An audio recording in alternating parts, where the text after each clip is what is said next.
প্রথমে 1.5 কেজি ওজনের একটা চিকেন ছোট ছোট পিস করে কেটে নিয়ে হাফ চা চামচ লবণ, একটা ফ্যাটানোর ডিম, 2 চা চামচ পরিমাণে কর্নফ্লাওয়ার, 2 চা চামচ পরিমাণে ময়দা নিয়ে ভালোভাবে এটাকে মেখে আধা ঘন্টার জন্য একটু রেখে দিতে হবে। তারপর ডুবো তেলের মধ্যে একটা একটা করে ছেড়ে দিয়ে খুব হালকা করে ভেজে নিতে হবে, যেন সব পাশ সমানভাবে হালকা করে একটা কোটিং তৈরি হয়। তো এইভাবে ভাজা হয়ে গেলে চিকেনগুলোকে তুলে নিয়ে ওই তেলের মধ্যেই কিছুটা তেল আমি উঠিয়ে নিয়েছি, 2 চা চামচ পরিমাণে আদা বাটা,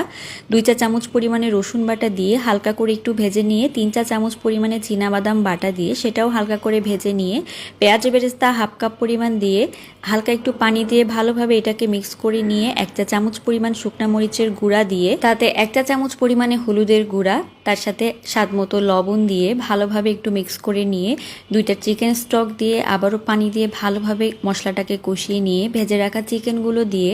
তারপর চিকেনগুলোকেও কিছুক্ষণের জন্য ভালোভাবে একটু কষিয়ে নিয়ে পরিমাণ মতো পানি চিকেন সেদ্ধ হওয়ার জন্য দিয়ে